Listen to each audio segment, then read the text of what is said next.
ਤੁਸੀਂ ਦੇਖ ਰਹੇ ਹੋ ਪੰਜਾਬੀ ਪ੍ਰਚਾਰ ਟੀਵੀ ਤੇ ਮੈਂ ਹਾਂ ਤੁਹਾਡਾ ਪ੍ਰਾਹੁਣਚਾਰ ਮੀਆਂ ਆਸਫ ਅਲੀ। ਇਸ ਟਾਈਮ ਮੈਂ ਮੌਜੂਦ ਹਾਂ ਗੁਰਦੁਆਰਾ ਦਰਬਾਰ ਸਾਹਿਬ ਦੇ ਵਿੱਚ ਤੇ ਮੇਰੇ ਨਾਲ ਇਸ ਟਾਈਮ ਕੁਝ ਸਾਥੀ ਖੜੇ ਆ, ਕੁਝ ਸੰਗੀ ਜਿਹੜੇ ਚੜ੍ਹਦੇ ਪੰਜਾਬ ਤੋਂ ਆਏ ਆ। ਇਹਨਾਂ ਨਾਲ ਗੱਲਬਾਤ ਕਰਦੇ ਆ। ਜੀ ਆਇਆਂ ਨੂੰ ਜੀ, ਤੁਸੀਂ ਇੱਥੇ ਆਏ, ਕੀ ਨਾਮ ਤੁਹਾਡਾ? ਭੀਸ਼ਮ। ਕਿਹੜੇ ਥਾਂ ਤੋਂ ਆਏ ਹੋ? ਅਸੀਂ ਆਪਣੇ ਹਰਿਆਣਾ ਹਿੰਦੁਸਤਾਨ ਤੋਂ। ਅੱਛਾ, ਕਿਹਦਾ ਲੱਗਿਆ ਇੱਥੇ? ਬਹੁਤ ਹੀ ਵਧੀਆ ਲੱਗ ਰਿਹਾ, ਬਹੁਤ ਹੀ ਵਧੀਆ, ਬਹੁਤ ਹੀ ਸੁੰਦਰ ਸਥਾਨ ਬਣਾਇਆ ਹੈ। ਦੋਨੋਂ ਸਰਕਾਰਾਂ ਨੇ ਮਿਲ ਕੇ, ਦੋਨੋਂ ਦੇਸ਼ ਦੀ ਸਰਕਾਰਾਂ ਨੇ ਮਿਲ ਕੇ ਬਹੁਤ ਅੱਛੀ ਇਹ ਪਹਿਲ ਕੀਤੀ ਹੈ।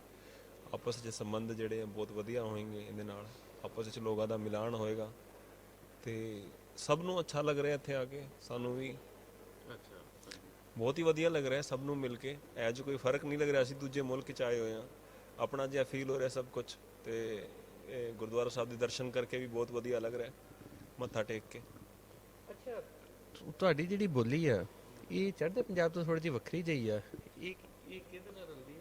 ਇਹ ਪੰਜਾਬੀ ਭਾਸ਼ਾ ਵੈਸੇ ਤਾਂ ਉਹ ਕੋਈ ਕਹਾਵਤ ਹੈ ਕਿ ਚਾਰ ਕੋਸ਼ ਤੇ ਬਦਲੇ ਪਾਣੀ ਤੇ ਕੋਸ਼ ਕੋਸ਼ ਤੇ ਬਦਲੇ ਵਾਣੀ। ਥੋੜਾ ਥੋੜਾ ਜਿਹੜਾ ਹੈ ਆਪਣੀ ਬੋਲੀ ਦੇ ਸ਼ਬਦ ਕਹਿ ਲਓ ਤੇ ਚਾਹੇ ਥੋੜੇ ਥੋੜੇ ਇਹ ਆਪਣਾ ਜਿਹੜਾ ਨਾ ਉਹ ਕਹਾਂਗੇ ਆਪਣੀ ਸ਼ਬਦਾਂ ਦੀ ਉਚਾਰਨ ਹੈ ਉਹ ਬਦਲ ਜਾਂਦਾ ਥੋੜੀ ਥੋੜੀ ਦੂਰੀ ਤੇ ਜਾ ਕੇ। ਬਾਕੀ ਅਸੀਂ ਹਰਿਆਣੇ ਤੋਂ ਬਿਲੋਂਗ ਕਰਦੇ ਹਾਂ, ਜਿਹੜਾ ਪੰਜਾਬ ਦਾ ਹੀ ਪਾਰਟ ਸੀਗਾ ਪਹਿਲੇ।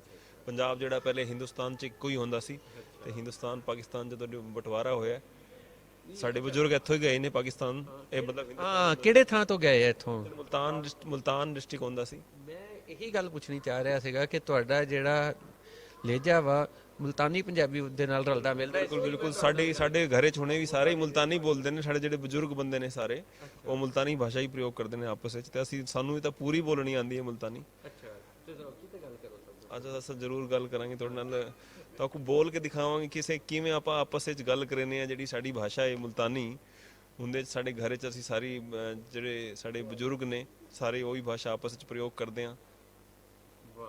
ਯਾਨੀ ਆ ਤੁਸੀਂ ਦੇਖੋ ਕਿ ਪੰਜਾਬੀ ਦਾ ਜਿਹੜਾ ਮੁਲਤਾਨੀ ਲਹਿਜਾ ਵਾ, ਅਸੀਂ ਅਕਸਰ ਗੱਲ ਕਰਦੇ ਹੁੰਦੇ ਆ ਤੇ ਇਹ ਉੱਥੇ ਹਰਿਆਣੇ 'ਚ ਰਹਿੰਦੇ ਹੋਏ ਵੀ ਆਪਣਾ ਇਹਨਾਂ ਨੂੰ ਮੁਲਤਾਨੀ ਲਹਿਜਾ ਜਿਹੜਾ ਪੰਜਾਬੀ ਦਾ ਉਹ ਵੀ ਯਾਦ ਆ। ਪੰਜਾਬੀ ਦੇ ਲਹਿਜੇ ਨਾ ਬਹੁਤ ਸਾਰੇ, ਦੁਆਬੀ, ਮਾਝੀ, ਮਾਲਵੀ, ਨਾਲ ਇੱਧਰੋਂ ਬਾਹਰ ਵਾਲੇ, ਤੇ ਇੱਦਾਂ ਹੀ ਜਿਹੜਾ ਵਾ ਮੁਲਤਾਨੀ ਲਹਿਜਾ ਵੀ ਪੰਜਾਬੀ ਦਾ ਮੌਜੂਦ ਆ। ਰਿਆਸਤੀ ਲਹਿਜਾ ਵੀ ਹੈਗਾ ਤੇ ਉਧਰੋਂ ਤੁਸੀਂ ਚਲੇ ਜਾਈਏ ਅਸੀਂ ਪਹਾੜੀ ਲਹਿਜੇ ਵੀ ਹੈਗੇ। ਲਹਿਜੇ ਤੇ ਪੰਜਾਬੀ ਦੇ ਫਿਰ ਬਹੁਤ ਆ ਨਾ। ਪੰਜਾਬੀ ਐਡੀ ਵੱਡੀ ਔਰ ਵਸੀਹ ਲੈਂਗੁਏਜ ਆ ਕਿ ਐਡੀ ਵੱਡੀ ਹੋਰ ਕੋਈ ਜ਼ੁਬਾਨ ਹੈ ਹੀ ਨਹੀਂ। ਮੈਂ ਤਾਂ ਕਹਿੰਦਾ ਦੁਨੀਆ ਦੇ ਵਿੱਚ ਜੇ ਇੰਨੇ ਲਹਿਜੇ ਹੋਣ ਤੇ ਇੰਨੇ ਪਾਸੇ ਜਿਹੜੀ ਸਮਝੀ ਜਾਂਦੀ ਹੋਵੇ। अच्छा, ਤੁਹਾਡਾ ਕੀ नाम जी? मेरा नाम पुनीत हैगा जी।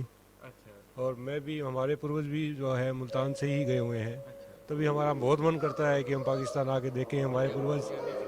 हाँ जी, वो तो भैया है नहीं। ਤੁਹਾਡਾ ਕੀ ਨਾਮ? मेरा नाम मन्नू मेहता। ਅੱਛਾ, ਤੇ ਤੁਸੀਂ ਕਿੱਥੋਂ ਆਏ ਹੋ?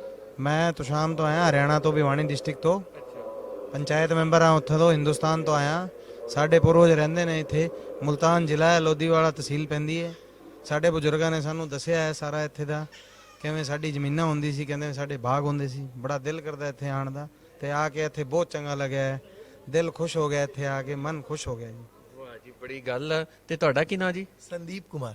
ਅੱਛਾ, ਸੰਦੀਪ ਕੁਮਾਰ। ਤੇ ਤੁਸੀਂ ਵੀ ਇਧਰੋਂ ਮੁਲਤਾਨ ਲੈ ਗਏ? हाँ जी, सेम सब दा सेम जिला है जी, ਅੱਛਾ मुल्तान जिला जी। हम एक ही गांव के लोग। ਅੱਛਾ, ਤੇ ਕਿਹਦਾ ਲੱਗਿਆ ਇੱਥੇ ਆ ਕੇ? एकदम बहुत खूबसूरत बनाया हुआ है तुसी ये। सब तो वधिया एकदम बड़ा फैंटास्टिक बना हुआ है जी। ਅੱਛਾ, हाँ जी।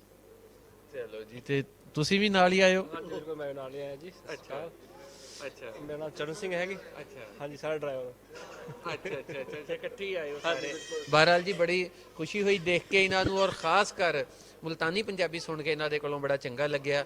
ਔਰ ਇਹਨਾਂ ਨੇ ਆਪਣੀ ਮੁਲਤਾਨੀ ਪੰਜਾਬੀ ਅੱਜ ਵੀ ਉੱਥੇ ਸਾਂਭ ਕੇ ਰੱਖੀ ਹੋਈ ਆ, ਔਰ ਇਹਨਾਂ ਦਾ ਜਿਹੜਾ ਬੋਲਣ ਦਾ, ਗੱਲ ਕਰਨ ਦਾ ਸਟਾਈਲ ਅੱਜ ਵੀ ਉਦਾਂ ਦਾ ਵਾ। ਬਹਰਾਲ ਜੀ, ਜੀ ਆਇਆਂ ਨੂੰ। ਇੱਥੇ ਵੀ ਤੁਹਾਨੂੰ ਮਿਲੇ ਆ ਤੇ ਕਦੀ ਮਿਲਾਂਗੇ ਤੁਹਾਨੂੰ ਮੁਲਤਾਨ 'ਚ ਵੀ। ਮੁਲਤਾਨ ਆਉਣ ਦਾ ਵੀ ਮੌਕਾ ਮਿਲਿਆ ਤੁਹਾਨੂੰ ਤੇ ਉੱਥੇ ਵੀ ਦੇਖਾਂਗੇ।